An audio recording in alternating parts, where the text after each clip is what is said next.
আমার মেয়ের চিকিৎসার জন্য দেশে আমার মেয়ে অসুস্থ সেইটা ওরা ঈদের সময় সেটা বানাইছে যে আন্দোলনের কারণ না, এটা পাঠ্য ভিতরে আছে, পাঠ্যকে জিজ্ঞেস করবেন। এইবার এর মতো কখনো হয় নাই ঝুলানো সাবেক এমপি মন্ত্রী জাতীয় দলের আমরা ডাকসুর ভিপি চোরের মতো ঝুলাইয়া পাও বাইরা ফুটবলের মতো রাজনীতি করা তো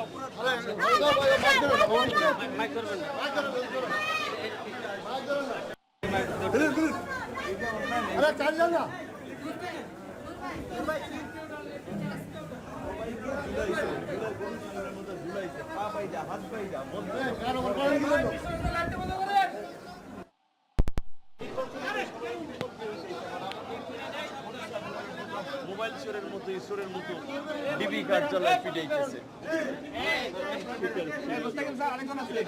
স্বীকারোক্তি চায় যে আমরা মেট্রো রেলে আগুন দিছি, আমরা বিডিবি আরেকটু আমার টাকা দিয়েছে, সহতা করাইতেছে, স্বীকারোক্তি নেওয়ার জন্য মারধর করতেছে। স্বীকারোক্তি দিলে তাহলে কিছু করবে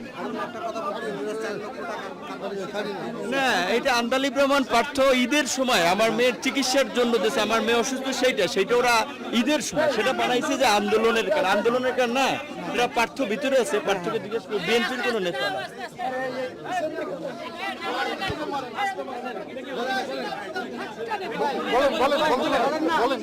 আমরা ভাই অন্যায় করি নাই, দেশের মানুষকে অনুরোধ করব যে আমাদের না শুধু দেশকে মুক্তি করার জন্য, আমাদেরকে সেভ করার জন্য গণ আন্দোলনের বিকল্প নাই। এই 400-500 মানুষ হত্যা করেও যদি এই সরকার টিকে যায়,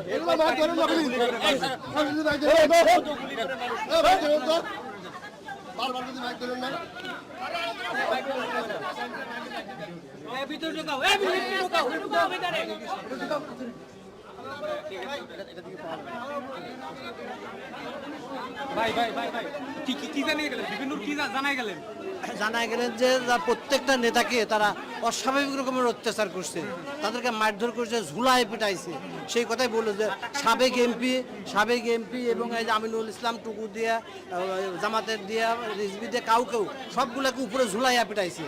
সেই কথা বললো যে আপনাদেরকে বিষয়টা জানানোর জন্য আবার আজকে রিমান্ড দিতেছে। আজকে আবার কি পরিমাণ অত্যাচার করবে সেটা আপনারা তার বুঝতে হবে না।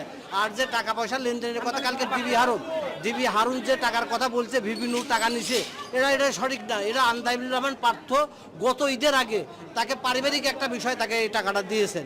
এখন ডিবি হারুন এই কথা বলতেছেন যে এই আন্দোলনের ইয়ের জন্য পার্থর কাছ থেকে টাকা নিছে আন্দাবিল রহমান পার্থ, কিন্তু পার্থ স্বীকার করছে যে হ্যাঁ এই ঈদের এখন আন্দোলনকালীন না, এই গত ঈদের সময় যে তার পারিবারিক তার বাচ্চা অসুস্থ সেই কারণের জন্য তাকে টাকা দিচ্ছে। এখন এটাকে আন্দোলনের মধ্যে ডেকে নিয়ে আসতেছে। তা যাই হোক, কারণ রিমান্ডে দেখি মাননীয় আদালত কি আদেশটা দেয়, তার পরবর্তীতে আমরা এটা মেট্রো রেলের ভাঙচুরের মামলা আছে। জি আমি অ্যাডভোকেট গোলাম সরদার খান জুয়েল, বিপিন আইনজীবী।